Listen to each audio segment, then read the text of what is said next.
为乐，怜香惜玉，这没问题，人之常情。你喜欢小美，这不是秘密。可你要是这么做，会不会让人觉得有点乘人之危的意思？我真没什么想法，也没有借这事儿示爱的意思，更没有丝毫施舍可怜的成分。我一无业游民，饭都快吃不上了，我有什么可怜人家的资本啊？一个豪情男人为了一个霞光女人，拔刀相助，两肋插刀，这不是什么想不通的事儿。我们也只能表示理解了。除了理解，还有感动。一个整天靠着啃方便面过日子的人，硬着头皮去借这么大一笔钱，为了给自己心爱的女人赎身。死厨子，赎身这词儿能乱用吗？对不住，老白，这的确够疯狂的了。你反复强调说，你没有爱上小美，这话我现在还真不太相信了。有个事儿一直没告诉你们俩，我亲眼看见过江小美身上被她老公用烟头烫伤的伤痕，清晰无比，历历在目。一个这么好的女人，一个比我们都要乐观的女人，一个在一堆麻烦事当中还能找到快乐、找到希望的女人，凭什么要受这么大委屈啊？这不公平，我咽不下这口气。这300万的想法，就是这口气顶出来的。说心里话，我挺崇拜小美这种坚强的，真的。虽然这种话有点矫情，可我就是这么想的。因为如果换作是我可能做不到她这样。我就是不愿意看着她痛苦下去，多一天都不愿意，多1分钟也不愿意。我就是要帮她，让她尽可能早的快乐起来。所以你们都别劝我，劝也没用。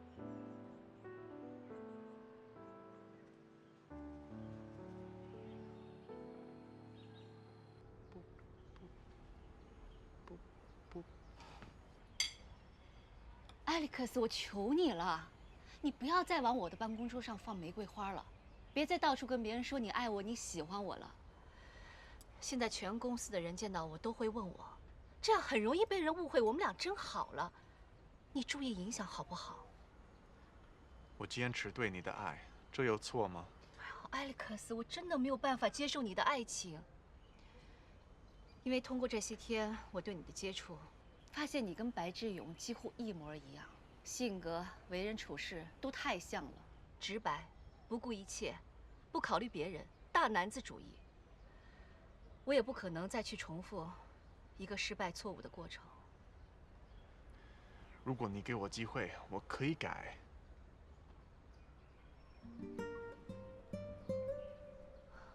我可以改。这句话和白志勇当时我刚提出离婚的时候说的一模一样。中国有句老话叫狗改不了吃屎，你明白吗？你拒绝了我的爱情，还说我是狗。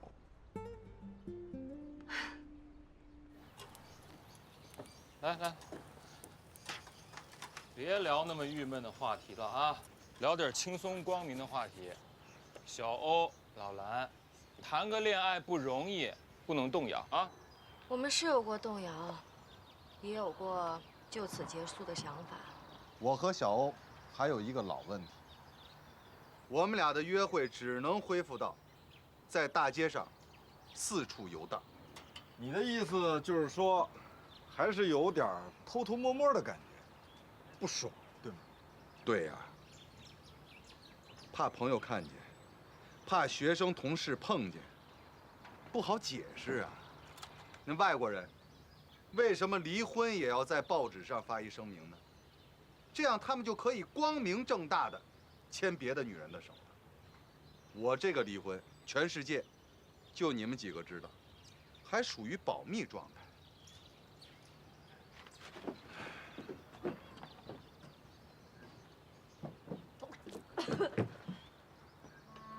怎么了？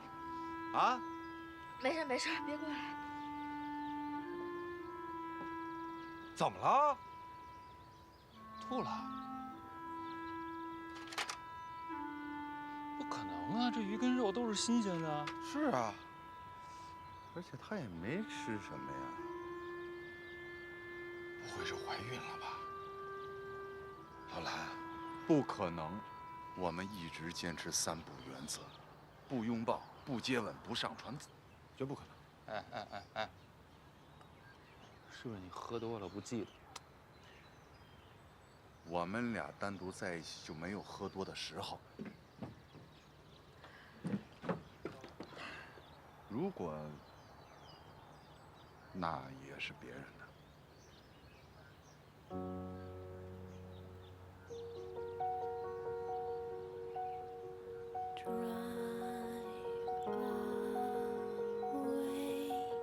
小欧平常身体怎么样？接触这么长时间，没发现他身体有什么问题。那她这个呕吐，可是太像怀孕了。呕吐不一定就是怀孕吧？哎，小欧怎么样了？没事，睡了。哎，小梅，他呕吐成这样，到底怎么回事啊？你问他了吗？问了，身体不舒服，可能是吃了什么不该吃的东西吧。小梅，看着我。看你干什么呀？有什么好看的？一张苦瓜脸。看着我的眼睛。看着呢。眼大无神，眉目娇柔，土帅土帅的。别假装幽默，转移话题。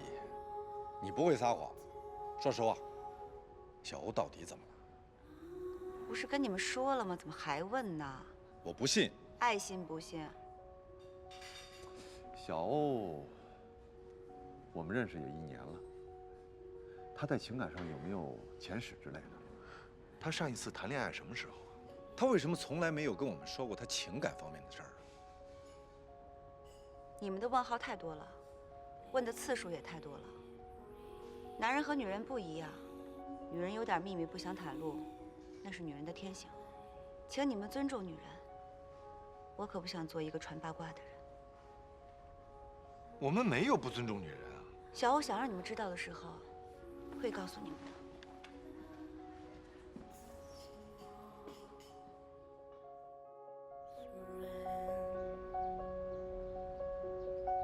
我决定了。你决定了？看你这一脸的严肃，跟个领导似的。做什么决定了？汇报给我听听。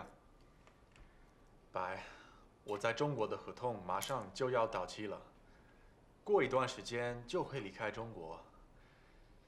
有件事情，我一直长久的憋在心里。走之前，我还是想跟你说。想说就说，看你那一脸的艰难。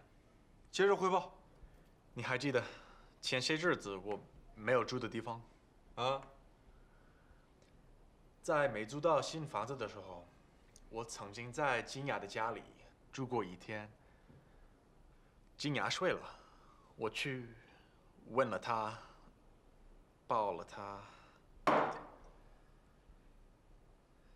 行啊，孙子，长了一副君子的模样，净干这流氓事儿，胆儿够肥的呀你！可是什么？我说呀！我要跟你说的是金雅的表现。表现？景雅什么表现啊？扇你了，抽你了，还是踹你了？她的表现出乎我的意料，非常的疯狂。疯狂？什么意思啊？是疯狂的拒绝了我。拒绝就拒绝，怎么还疯狂啊？你明不明白“疯狂”这个词是什么意思啊？疯狂，非常疯狂，歇斯底里，像是突然爆炸了。哎，小美姐，特仑苏牛奶不多了。再进20箱。嗯，好。哎，你怎么这么快就从医院回来了？检查结果怎么样啊？医生怎么说？我没去医院。你怎么回事？你怎么这么不听话呀？行，以后你有事儿别跟我说，也别在我面前又哭又闹的。我不想去。害怕了是吗？害怕也得去，马上去医院。我陪你去。你是说，你的这种举动不应该让景雅反应这么激烈，对吗？变成了另外一个人。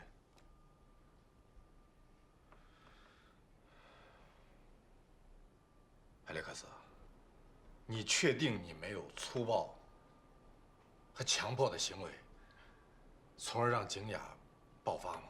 哎，真的没有，我是很轻柔、很绅士。你跟绅士搭不上边儿。如果是这样的话，那景雅确实有点疯狂，我也觉得不太对，不至于啊。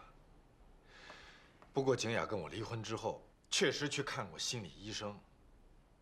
你是不是怀疑景雅精神上有问题？白，我爸爸是心理医生，我了解一些。这种激烈的疯狂，应该是病，应该是心里有什么阴影。你的意思是说，景雅或许有什么心理障碍，或者心里有什么秘密，被你这个生扑的行为而引发了瞬间的精神崩溃？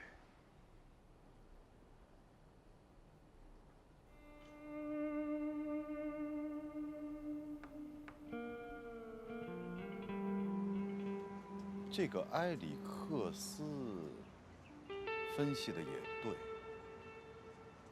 如果他没说假话的话，景雅的反应确实有点出人意料。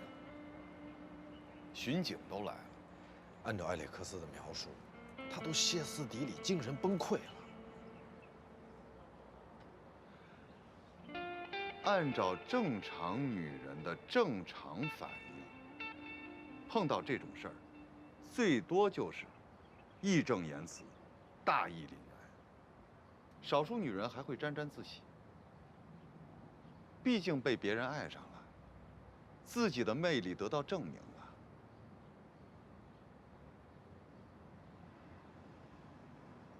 景雅在性格上是一个特别各色、特别拧巴的人吗？没有，绝对没有。我以前说景雅各色，是说景雅精神上有些洁癖，在心理上绝对没有。景雅还是一个非常开通、非常大气的女人，所以她有这种反应，我才疑惑。更年期？不对，岁数不对。受什么刺激了？嗯？想什么呢？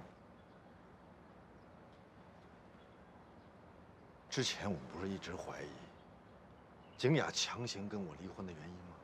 嗯，我们不是一直怀疑她有一个瞒着我的秘密吗？会不会跟这个有关？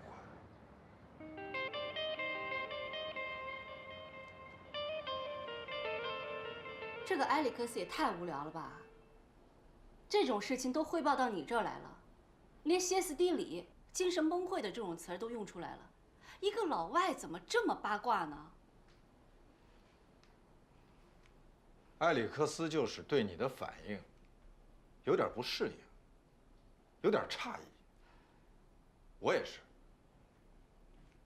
你也是。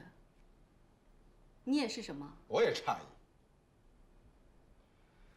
埃里克斯就是对你表达了他对你的爱意，你的反应不至于这么强烈吧？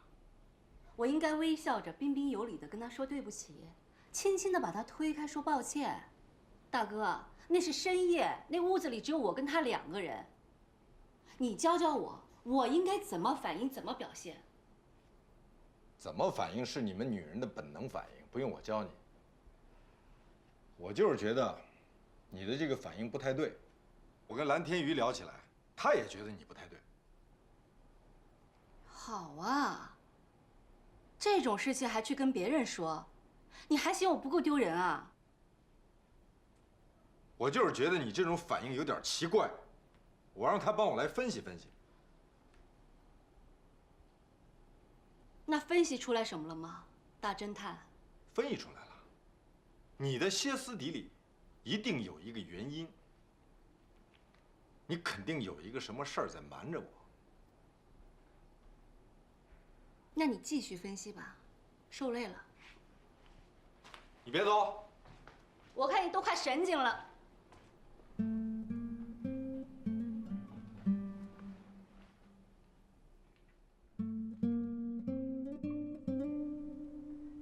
小雷，再过1个礼拜，法院就要开庭举证了。爸，什么叫举证啊？举证就是法官在判决之前，我们家和长哲叔叔家各自说出自己的理由，要抚养你的理由。法官可以根据这些理由来判决。明白了。爸妈不是说了吗？还不一定呢。赵律师也说了，咱们家胜诉的可能性还是会大一些的。那有没有这种可能，抚养权归长哲叔叔，我还跟你和妈妈留在中国这个家，我不去加拿大行吗？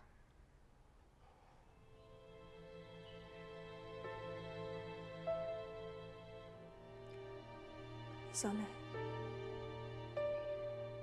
所谓的抚养权，就是决定你和谁生活在一起，在哪个家，谁获得了你的抚养权，你就要在谁的家里。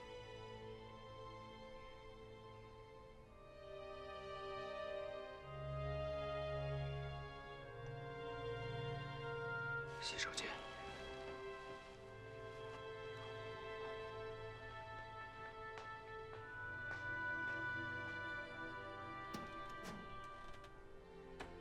我知道，我问的这个问题，爸爸伤心了。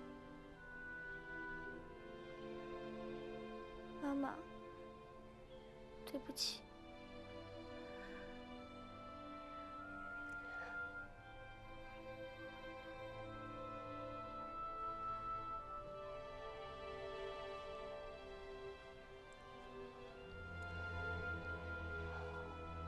不对，肯定不对。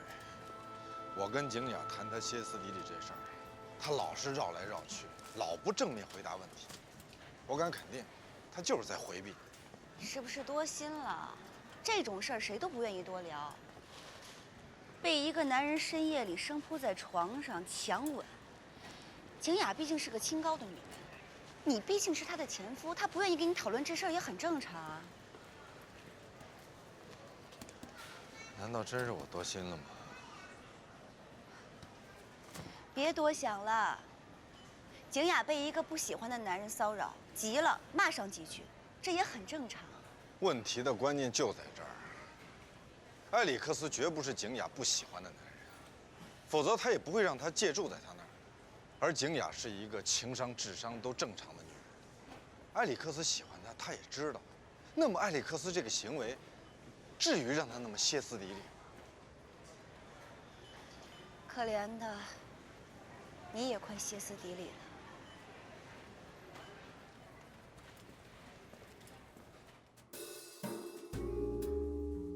举证非常关键，之所以说它关键，是因为原告和被告双方在法庭上说的所有话，都会影响最终的判决。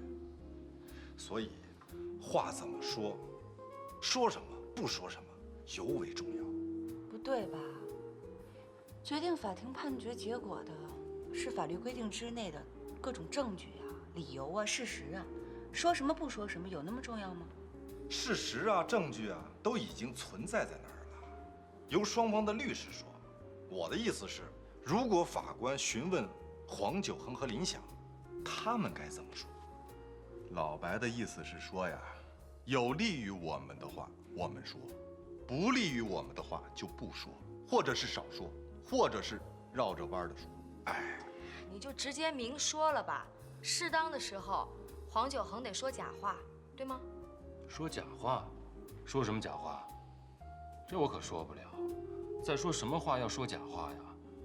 不明白。小欧说的有点严重，他曲解了我的意思。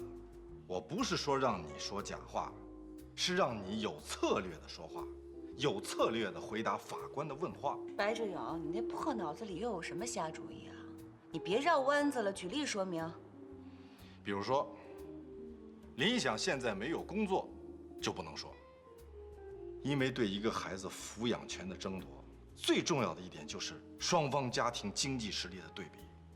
还有，当初老黄知道小磊不是自己亲生女儿的时候，和林想闹过矛盾，这个也不要说，起码法官不问，你就别说，问了，也得往轻里说，否则，法官会怀疑你对黄小磊的感情是不是出了问题。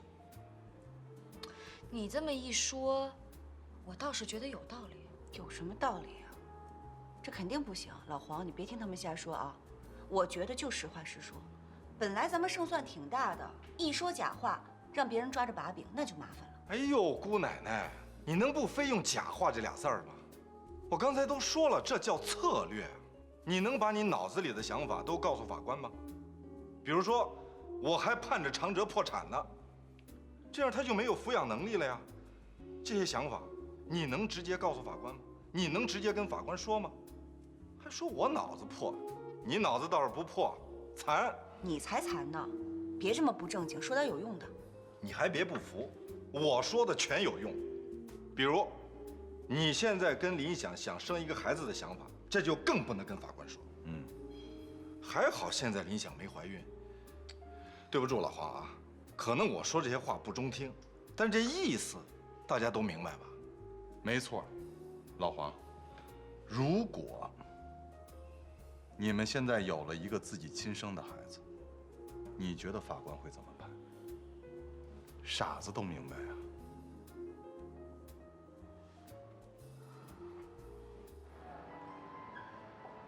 真快啊！马上就要回国了。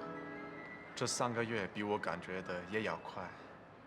什么时候你还会再来中国？你还想来中国吗？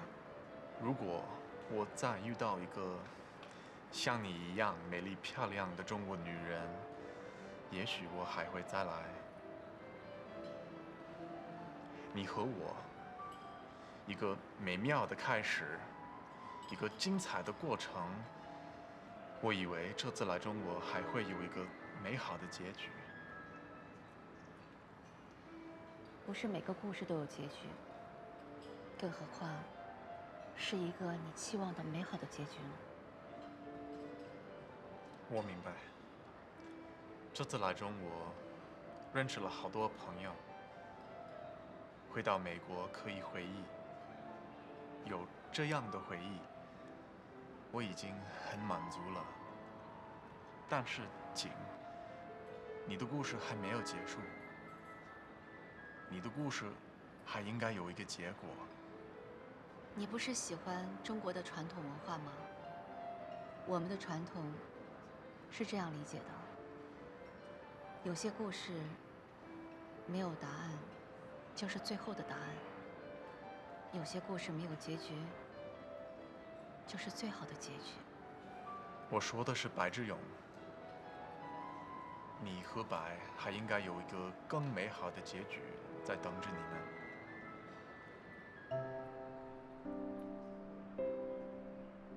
跟你的朋友唐庄选好了吗？我知道你的心里还有他，不对，是只有他。订的哪天的机票？具体哪天走？我在你的面前说白志勇，我在白志勇的面前说你，你们的眼睛都是一样的，眼睛里都有感情。走之前，我再请你喝咖啡吧。你在回避我的话题是吗？我不知道你们两个人之前发生过什么，但是如果发生了，就要勇敢一些，面对它，接受它。我们美国有句话 ：After a storm emerges calm。翻译成中国话的意思是：风雨过后就是彩虹。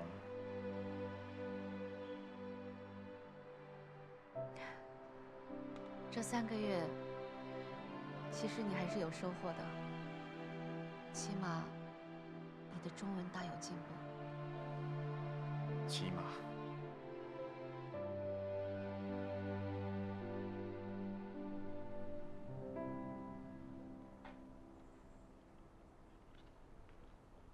乐乐睡了。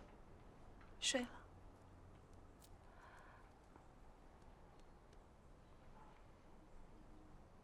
怎么了？神神秘秘的。我怀孕了。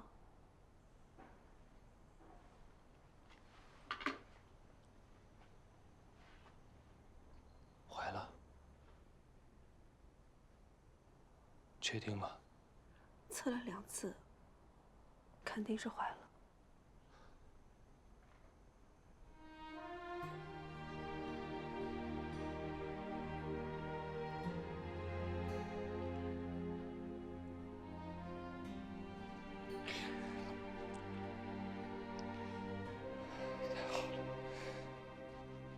怀上了，不容易，是老天爷照顾我们。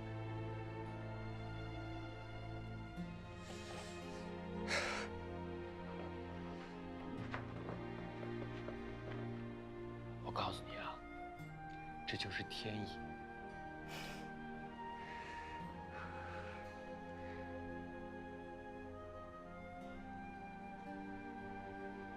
要不要现在告诉小雷啊？我想，过几天就要开庭了，先别跟他说了，怕他多想。那什么时候跟他说？咱们再商量商量。嗯。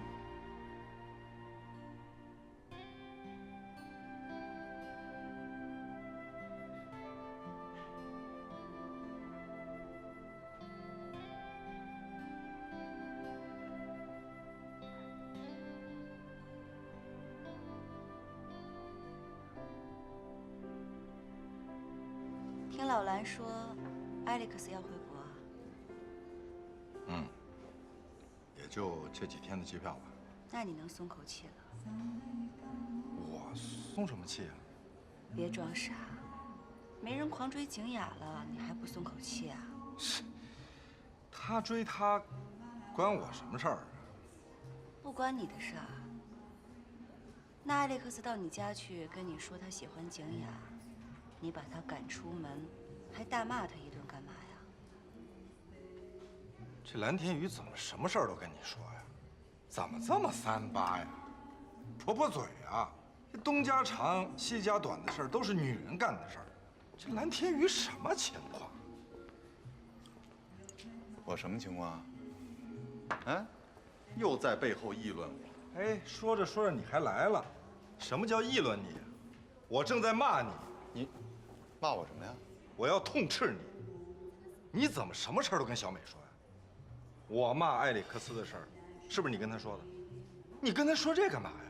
哦，这事儿啊，敢做敢当，就是我说的。怎么了呢？怕在小美面前有损你男子汉的形象啊？啊？哎，这这么晚了，你怎么又跑来了？老黄约的我呀。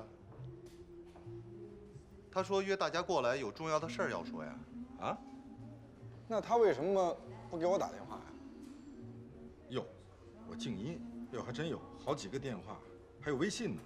静音，乍音你都听不见。你在这儿跟小美卿卿我我、腻腻歪歪的，你能听见电话？炸弹响了你都听不见。蓝老师，哎，难怪白志勇说你婆婆嘴。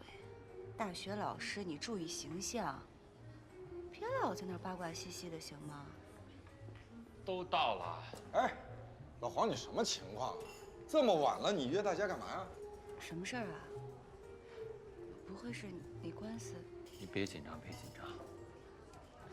好事儿。行了，老黄，赶紧说吧，什么事儿让你这么兴奋？林想怀孕了。啊！太棒了，这说怀就怀上了，神枪手啊你！啊！哎，这是喜事儿，大喜事儿。小美，把你们餐吧最贵的酒拿出来，开了。没问题。老黄，祝贺你！哎呀，祝贺祝贺，热烈祝贺！啊，彩票中奖了！中了，中大奖了！恭喜啊！谢谢啊！哎，你们今天的酒都算在我账上啊！谢谢大家，真的，谢谢大家。老黄，你乐昏了吧？你老婆怀孕了，你谢我们干嘛呀？啊，对呀。拿酒！哎，喝什么酒？最贵的呀！最贵的。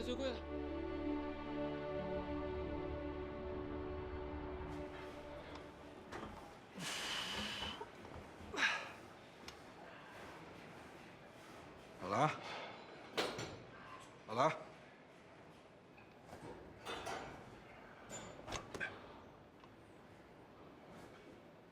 发什么呆呢？双眼迷离，无精打采。怎么了？我在想小欧的事儿呢。哎，你说他真的是身体不适吗？这2天没见着他，还挺想他的。小美说了，小欧身体好的差不多了。等你跟他见了面，直接跟他聊不就完了吗？哦，对了，今天我儿子生日，我前妻打电话，要请你和老黄到家里去吃饺子。不去。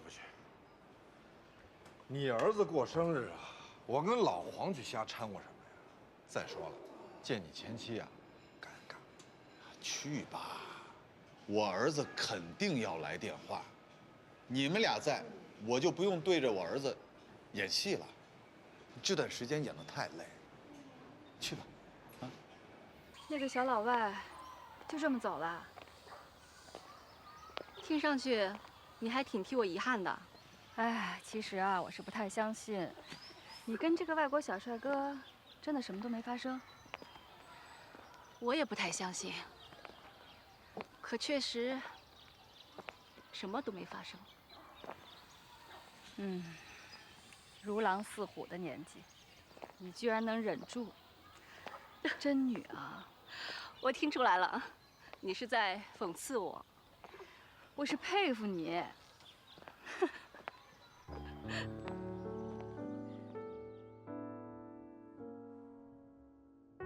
有了新的小宝贝儿，我应该高兴。小磊的抚养权，我的胜算也比较大，也应该高兴。可是怎么跟你们聊着聊着，突然有种害怕的感觉呢？我能理解你的心情。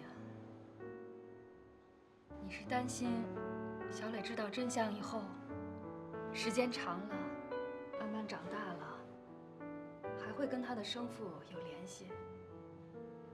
你怕到时候你会嫉妒，会吃醋，会别扭。你也担心小磊知道自己即将有一个弟弟或者妹妹，在情感上慢慢的跟你疏远了。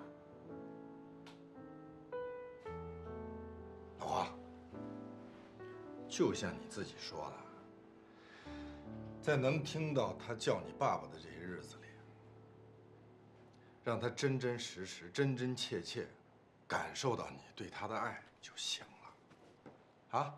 是，千万别让他感受到你现在的痛苦。这对一个小孩子来说太不公平了。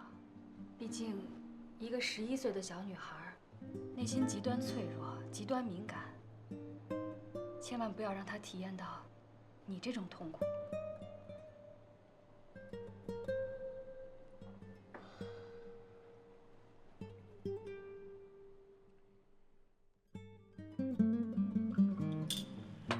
怎么样？钱借到了吧？没有。我也没借到。这各种媒体上天天说，中国人现在有钱人多了，遍地都是千万富翁，亿万富翁也超过了美国。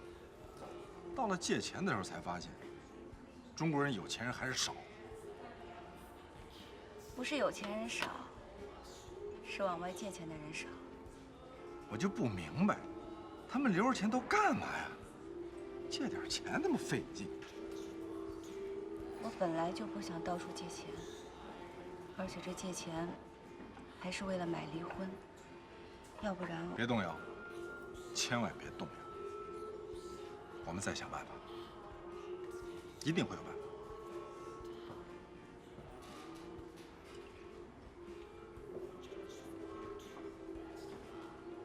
爸，好像上一次你们俩牵着我的手来散步，是很久很久以前的事儿了吧？是吗？那是爸爸不对。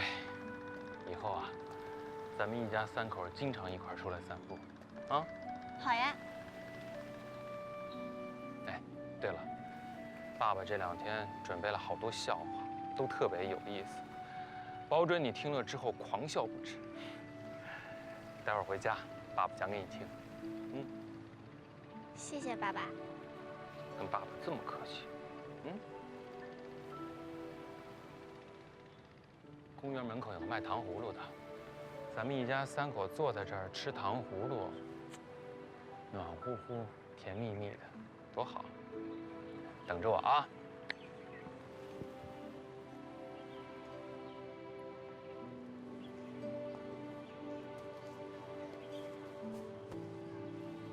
妈，我觉得爸爸的轻松和高兴是装出来的，是为我装出来的。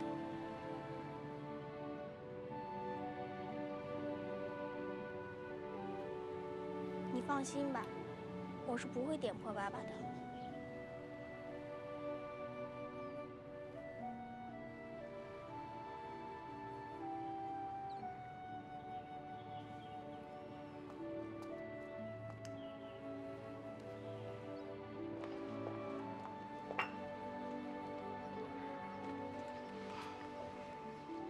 白大侠，找我有事儿啊？埃里克斯走了吧？走了，3天前就走了。哦，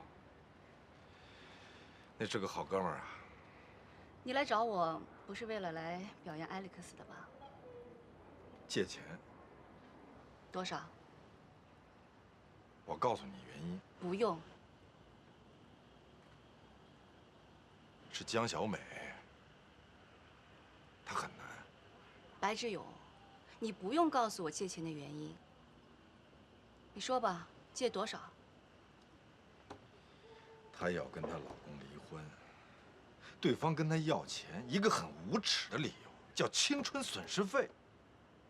如果她不同意，对方就会无休止地折磨她。借多少？对方要300万，江小美只有20万，还差280万。我很坦诚地讲，我出去借了一大圈了，1分钱没借着。但是，我真的想帮她，她很难。英雄救美，但英雄没钱，可我确实想帮他。你是一个40岁的大老爷们儿，不年轻了。你应该控制一下自己的情绪，而不是被情绪所控制。我知道你侠骨柔情，怜香惜玉，可你总得量力而行吧？借你前妻的钱，去帮助你暗恋的女人，你觉得我会同意吗？别这么多废话，借不借吧？我的存款全部加起来才40万，所以，我只能拒绝。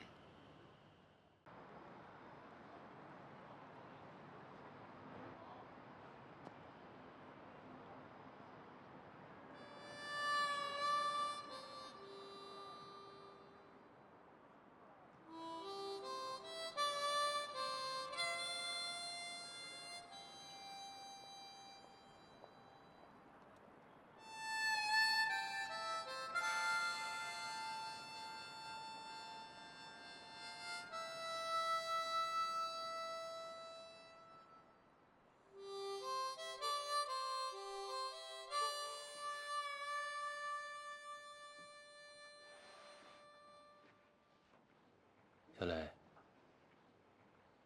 还有3天就要上法庭了。法庭要求你也去，但是法官询不询问还不一定。那我可以进到法庭里面听吗？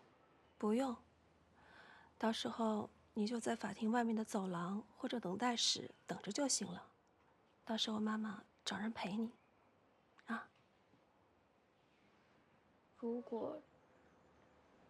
如果法官问我，那我的回答，我说的什么会对判决结果起到作用呢？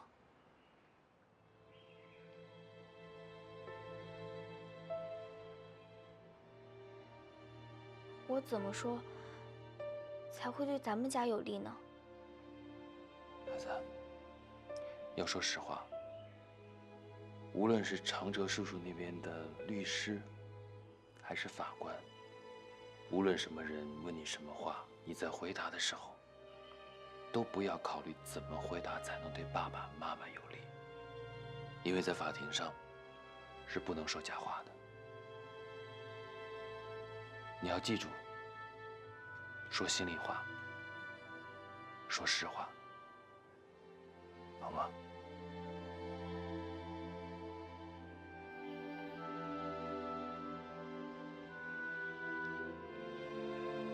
现在倒成了小磊在安慰我们。我担心现在小磊太照顾我们的情绪，强忍着自己的委屈。我明白，你现在宁愿小磊哭一哭、闹一闹，把情绪都发泄出来，总比憋在心里强。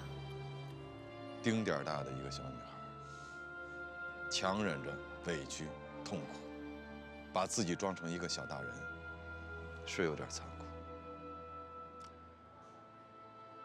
让人感觉心里酸酸的。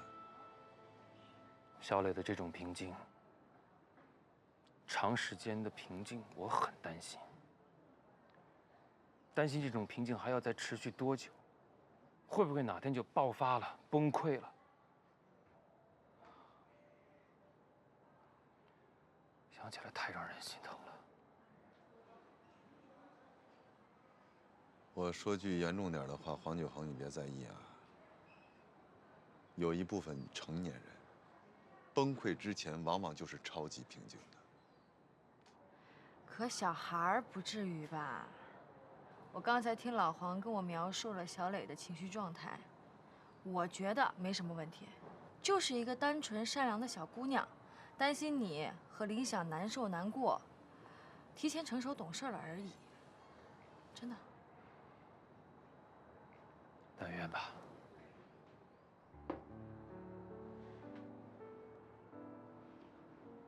蓝老师，你不断的拿眼睛瞄我，肯定有话想问我吧？说吧。你这好几天没露面了，我问小美，小美死咬着说你身体不舒服，可我怎么总觉得这事儿有一种遮遮掩掩的感觉呢？对，小美也神神秘秘的，好像在帮着小欧遮掩着什么。不是好像，肯定是在遮掩着什么。我都知道你们在背后是怎么猜我的，猜我怀孕了，对吧？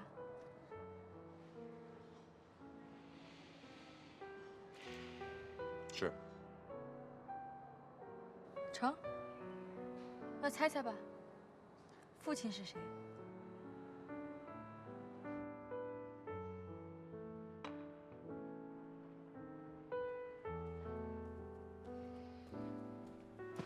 先生，请问您喝点什么？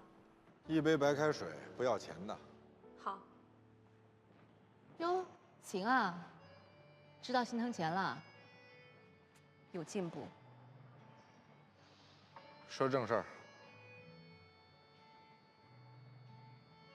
我想让你用最通俗的、最简单的话再跟我说一遍，为什么要替江小美借钱？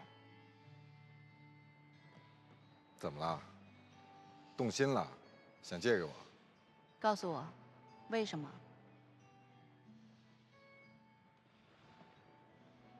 一个人不开心、不舒坦，所有摆脱痛苦的办法都想过了，没有办法了。用钱可以给他带来快乐，摆脱痛苦，就这么简单。我觉得呀，挣钱、存钱，就是用在此时此刻。只是很可惜，他没这么多钱。280万。我说了，我只有40万。算了，别想了，也不用为难。我找别人借。我明天把钱打给你。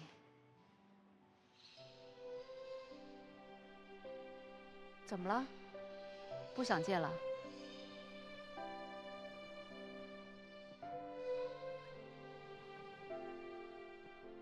我有工资，你不用担心我。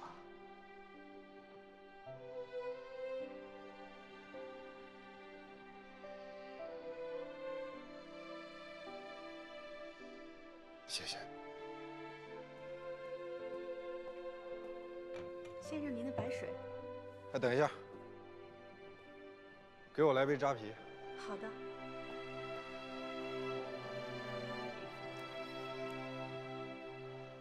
白志勇，你知道我为什么要借给你吗？良心。世界上有3种人：一是良心被狗吃了的人；二是良心没有被狗吃了的人；三是良心连狗都不吃的人。你是第2种，还算有良心。我借给的不是你，借给的是良心。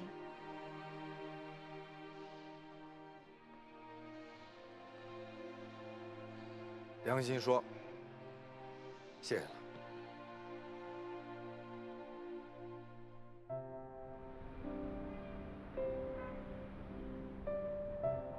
我现在对花钱买离婚这种解决方法又犹豫了。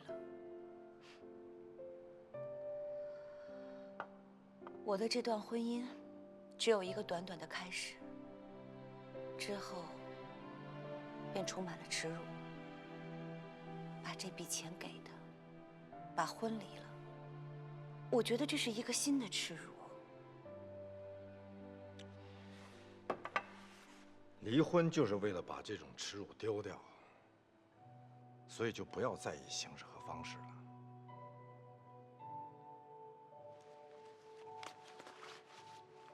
那，这是30万，先拿着。哪来的？别问了，没偷没抢。哪儿来的？我把车卖了，就是卖的30万，有点亏。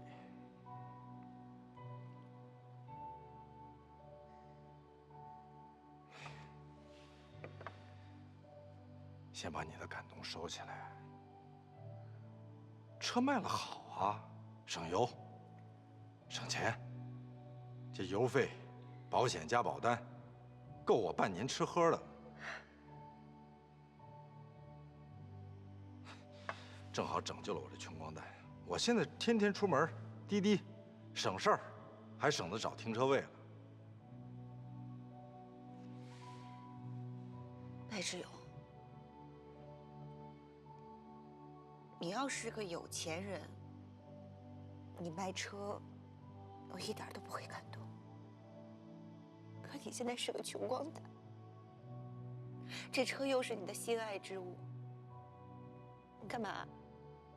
你这不是诚心让我感动吗？哎呀，别哭了，女孩子流眼泪很丑的。等你离了婚以后再感动。别犹豫了，先收着。还有，给我一个你的卡号，我又帮你借了一笔钱，40万。这30万，加上你的那20万，这是50万，再加上那个40万，90万，还差210万。我们再想办法。实在不成，跟那个王八蛋商量一下，看他能不能通融通融。哪怕先把这钱给他，剩下的210万给他打个白条，只要能把婚离了。你能告诉我，这40万又是哪儿来的？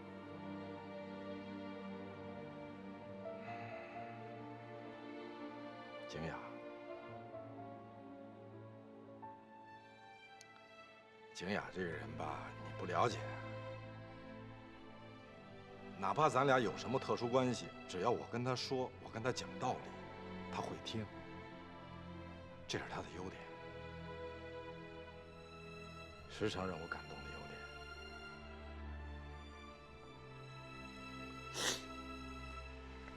听我的，给他钱，离吧。人这一辈子呀，比你想的要短，短得多，快得多。快得你都以为你的日历是不是出了什么问题？按照80岁来计算，人这一辈子统共不到4万天，我都过了一半了。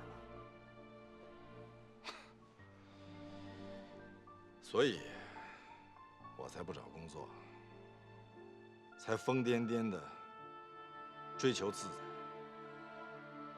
所以我才提出抢夺舒坦。舒服一天是一天的口号，这个口号放在你身上同样适用。真的，舒坦重要，钱不重要。这句话谁都会说，谁都会喊，不新鲜。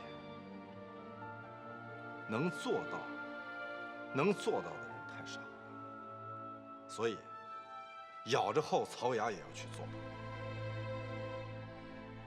这是我悟了大半辈子，才悟透彻。才想明白，如果花这一笔钱能够帮你去掉这些郁闷，去掉这些烦恼，去掉这些乱七八糟的，为什么不去做呢？我的朋友，我喜欢的人不开心，我也不开心，堵心。所以，这钱也是为我花的。为我的心情花的，值。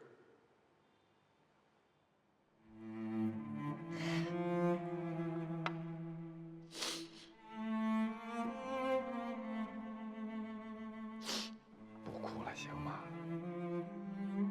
来，喝一杯。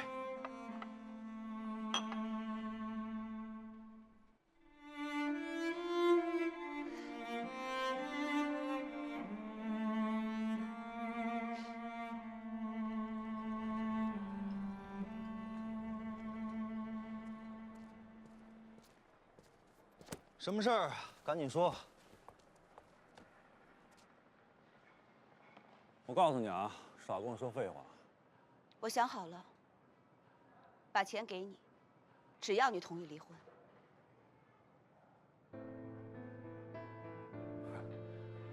看来你是烦我烦到家了。行，只要你给钱，我就同意离婚。但是我就知道有但是。但是什么呀？钱，我只凑了90万。我先给你90万，剩下的210万，给我点时间，我再去想办法。那可不行，必须要一次性付300万，少1分我都不会离婚。你要拖下去，我还会涨价。而且江小美，我再一次提醒你，提醒我，提醒我，提醒我，你手里那些照片是吗？你随便，想发给谁发给谁，就当替我靓丽的青春做一次免费的宣传。我也提醒你，梁正廷，如果你再拿那些照片来威胁我，你1分钱都拿不到。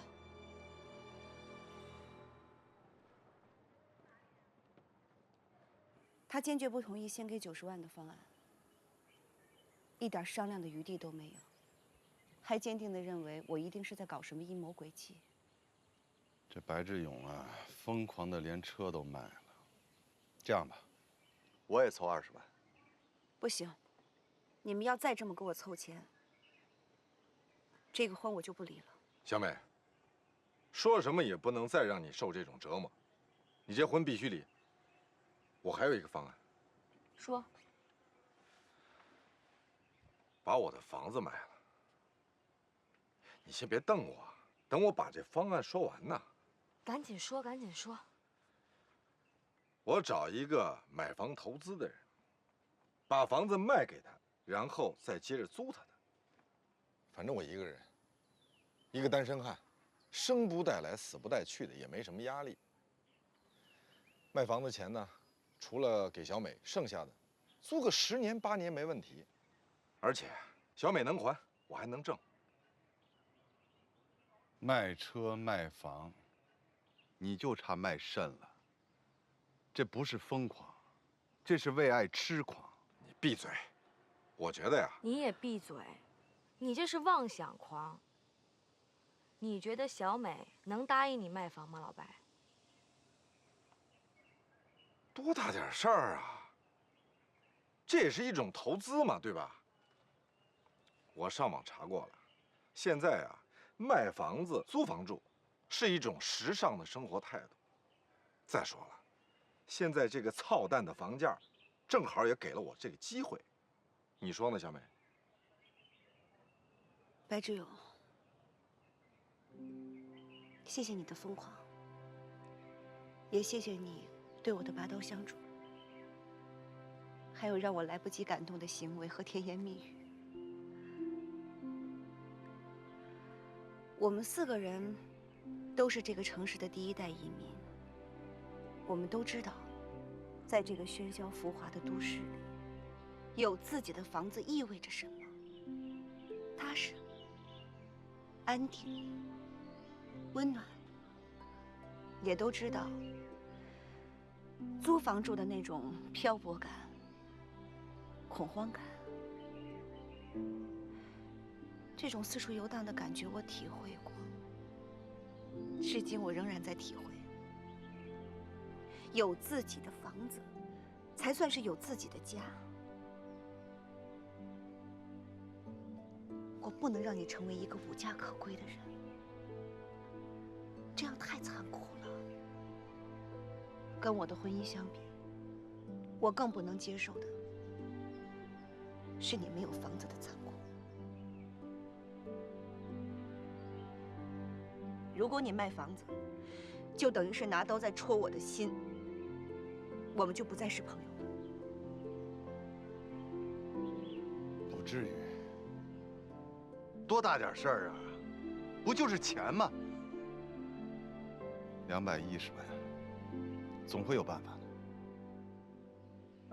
那怎么办呢？什么怎么办呀？1分钱都不能给他。江小美、白志勇、蓝天宇，你们3个是怎么想的？脑子进水了？怎么就那么欠儿呢？辛辛苦苦挣的钱，为什么要给他呢？凭什么呀？怎么就不能直接上法庭，让法院判强制离婚呢？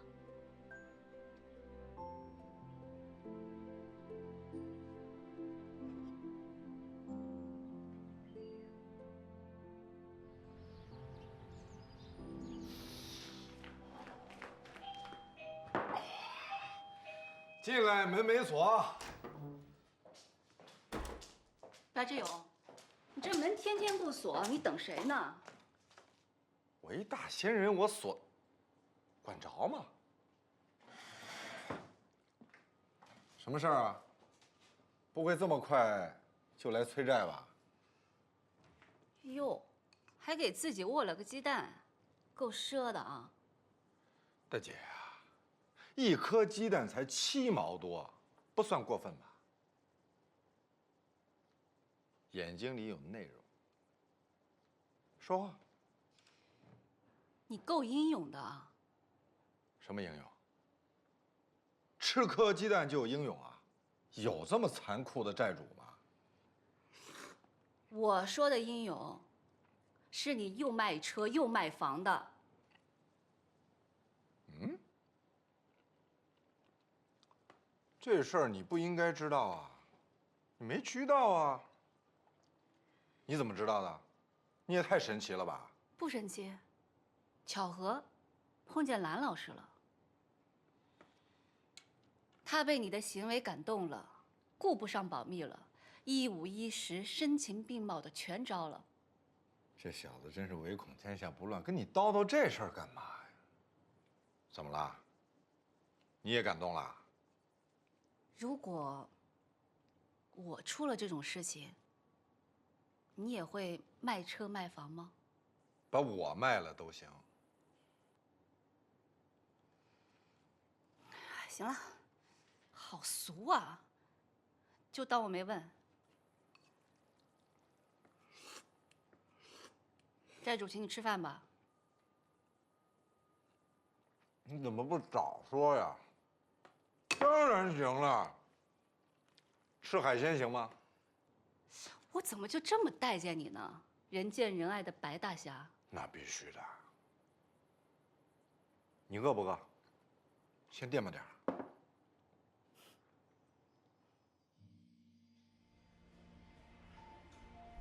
我不想再纠缠下去了，因为梁正廷有抑郁症的说法，法院不可能马上判离婚，所以，你是不是有什么办法？对啊，赶紧说说你的方案。我准备把残疤卖掉，这是唯一的办法。你这个方案跟老白卖房子有什么区别吗？我坚决不同意。你这样做，你那个混蛋老公肯定躲在暗处偷偷笑呢，我都能看见他那张得意洋洋的狗脸。这条狗。是，我也看见了，那张狗脸上充满着得意，充满着恶毒。如果你做这个决定，就等于是完全按照这个人渣的设计在做。他早就在那儿等着你往套子里钻呢。我告诉你啊，有一种人专门以算计别人为生，很不幸，这人让你摊上了。对于这种人渣，我们是绝对不能妥协的。我们要斗争，要斗到底，就算动刀动枪也要跟他斗。我就不信了，一个吃软饭的伪男人还能这么为非作歹？你先别激动，在这一点上，我跟你们俩的看法不一样。用钱去挽回自己犯下的错误，去买回江小美的自由，有什么不可以呢？钱不就是用来干这个？白志勇，你天天骂别人弱智，你有没有考虑自己的智商啊？你上蹿下跳的鼓励小美交这300万，我本来就不同意，怎么就不能相信法庭的判决呢？哦，他说他抑郁了，法庭就不判你们离婚了？法庭是他们家开的吗？再说了，这么长时间都熬过来了，怎么就不能再等一段时间呢？小美，如果有这300万给他，能把这婚离了，我不反对。可问题是我们现在没有钱，你要卖餐吧，我坚决不同意。白志勇，你这个煽动者，赶紧发表意见。我也觉得卖餐吧是有点过分。我只是同意小美用钱买回自己的自由。卖餐吧这事儿是小美的个人决定，我也第一次听说。我也是实在没有办法，才想到这个方案。我明白你心里是怎么想的，这也是你们3个男人一直在追求的。过去、现在、将来，不是同等重要的，当下才是最重要的。我喜欢那句话：最美好的一天是今天。我不可能把我的快乐像赌博一样压在“将来”这2个字上，压在将来这个不可知、不可预测、虚幻的概念上。我也不可能寄希望于我这个丈夫将来会有什么改变，或者有什么良心上的发现。所以我只能把餐吧卖掉，凑足了钱，迅速把这个婚离掉。可是小美，你在旅行社的导游工作已经基本上不干了，这个餐吧就是你唯一的经济来源。这个美丽、温暖的餐吧，不仅仅是生意，它是你的家，是你的朋友，你的生命。你几乎所有一切都在这儿了。我当然知道，如果没有餐吧，我就什么都没了，生生的在我身上割肉。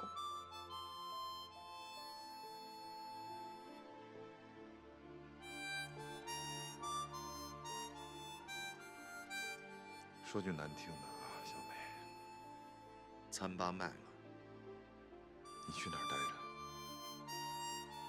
我们去哪儿待着？所以还是那句话，绝不能卖，起码现在不能。再想想别的办法。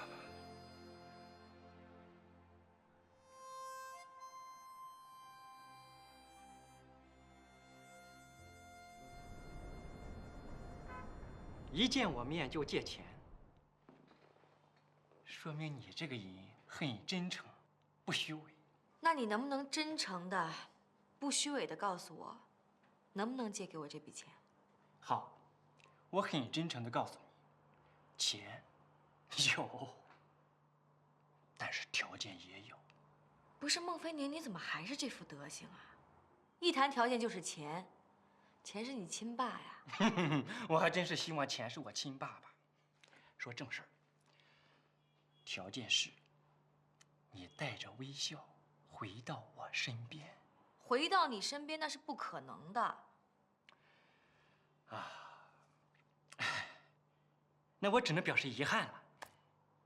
既然我德行没变，我就告诉你，对于没有偿还能力的钱，我是从来不借的。如果不借钱，能不能换一种方式？你把餐吧买下来，但是要让小美保留一定的股份。反正收购的价格肯定要大于小美借的钱数，因为她在外面已经借了一笔钱，急需要偿还。还有一点，经营权还是要交给小美。你给她开份工资，够她生活用就行。这笔买卖可以考虑，但是我要对这个餐吧进行评估和调查。啊，不错不错，这餐吧的装修造型很有特点，很有品味。行了，经营状况你也知道了，餐吧你也看了，还有什么要求吗？就是这餐吧的整个色调啊，有点暗，再加点这个绿啊、红啊什么的，就亮丽起来了。加红加绿，你当庙会呢？多俗啊！你不懂，不俗怎么赚钱呢？知道你们餐吧为什么生意不好了吧？就是因为你们装高雅，不够酷。我提醒你一下，孟老板，餐吧现在还不是你的呢，别在这儿指手画脚。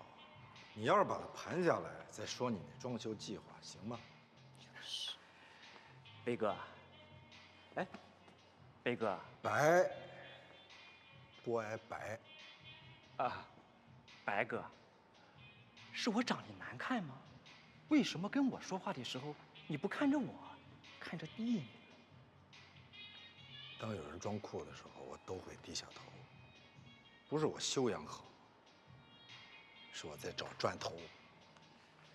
哎，这个北哥哈，说我装酷，我看他是有点装孙子。蒋磊，行了，看看吧。这个姓孟的土大款，跟欧小欧什么关系？二货。这个孟非宁是小欧的前男友。他呀，人挺好，很朴实，很直接，不说假话。这是他的优点。先说优点，那缺点肯定是一大堆呗。在孟非宁的人生观里，他热爱他的生意，说热爱可能都浅了，应该是酷爱、狂爱。他关注计算器、财务报表和银行账户，比关注女人可投入得多。在他眼里，钱永远是排在第一位的，感情、亲情、爱情永远都得往后排。这样的人适合做男朋友吗？别哥，白不是北，有那个音吗？不挨北啊。白不挨白。在你怀孕以前，其实我心里头已经做好失去小磊的准备了。痛苦归痛苦，但似乎想明白了，想通了。可是当你肚子里有了这个小东西之后，我怎么反而越不想失去小磊了？你说这是不是一种贪婪呢？当然不是贪婪，是感情，是我肚子里的小生命唤起了你当父亲的感情。不想失去小磊，是本能。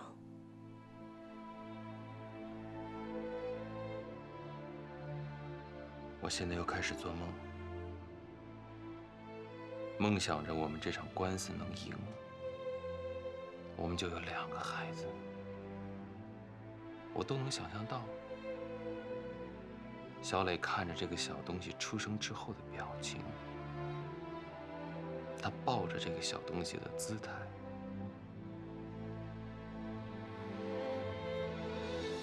太幸福了。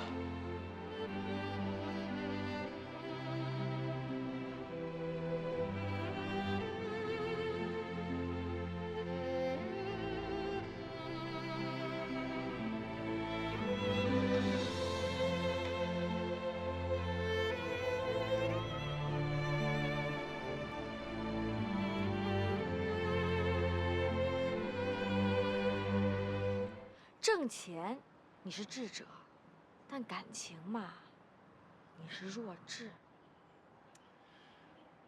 初恋无限好，只是挂得早。和你分手之后，我下了个决心，一定要找一个超过你的女儿。不蒸馒头，争口气。所以我很勤奋。这些年，我曾经和若干女孩若干次的擦肩而过，衣服都擦破了，肩膀都擦秃噜皮了，也没擦出半点火花。但是，我相信一句话：船可以暂时停泊，帆却不可以停止寻找方向。其实，在情感上，只要心还愿意攀登，就没有到不了的高度。小欧，你要相信我，我有一筐的愿望，肯定能等到那颗属于我的流星。不是，你以前说话是这样的吗？这什么乱七八糟的呀，跟背书似的，一套一套的。听出来了，我昨天晚上在网上搜了些词儿，刚背的。看来功课做的不扎实，没能感动你。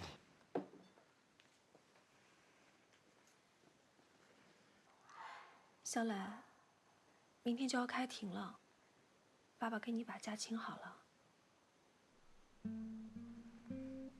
紧张吗？尽量别紧张。明天小欧阿姨会在外面一直陪着你。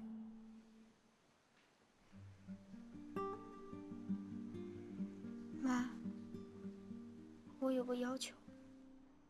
你说。今天晚上我能跟你一块儿睡吗？好。今天晚上你跟妈妈睡大床，让爸爸睡你的小床。谢谢妈妈。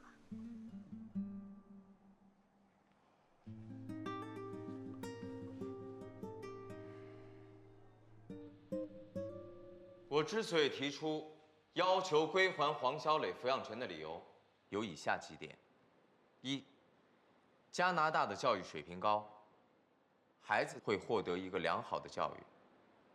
你能肯定加拿大的教育水平比中国高吗？这只是我的个人看法。好，你接着说。二，黄九恒在知道自己不是黄小磊亲生父亲的前提下，还撒谎欺骗女儿和亲生父亲，人品不好，会对孩子的心理成长造成不利。黄小磊年龄还小，把这种事情告诉孩子，当然需要一个过程。请对方不要用撒谎和欺骗这种词，这有恶意重伤的嫌疑。你不可能在加拿大生活了10几年，就把这2个汉语词汇的意思给忘了吧。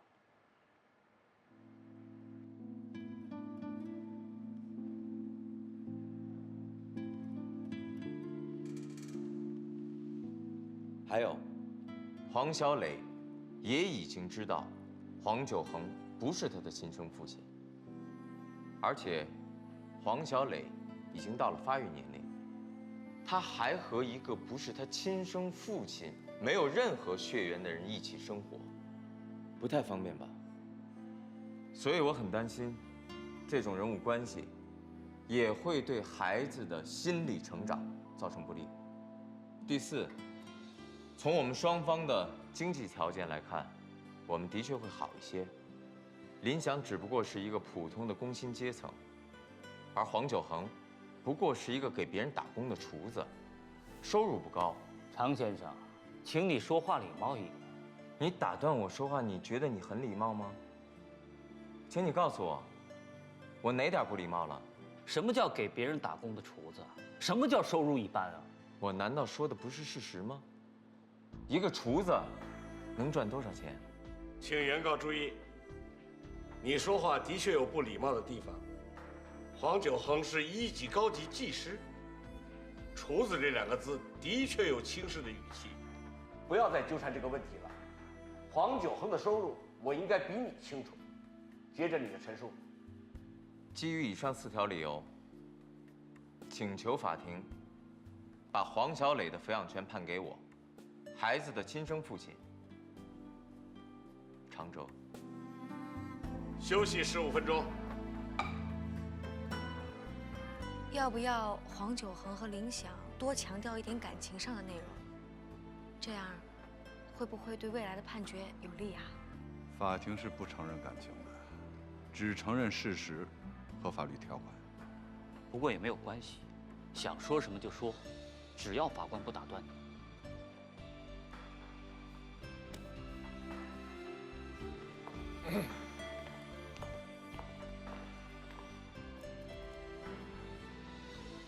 提醒你了，花，绝对不能说不利于自己的大实话，要有着说，记住没有？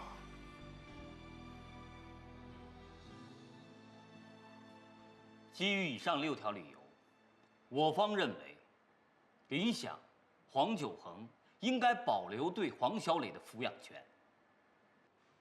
被告方还有什么要说的吗？没有了。有，我想说几句。请讲。在我最难的时候，也就是在我知道黄小磊不是我的亲生女儿之后，我遇到了2位朋友，2位心地善良的朋友。他们和我一样，也是因为家里的事情，也不开心。我们为了摆脱这种活着难、死不了的痛苦，减轻生活带来的苦闷，我们互相帮助，互相鼓励。我们还想到了一个办法，颠覆自己以前过的那些不开心的日子，换个活法，争取重活一辈子。而且我们也梦想着这个方法能够管用。我们给这个颠覆制定了一个前提：不说假话，说实话，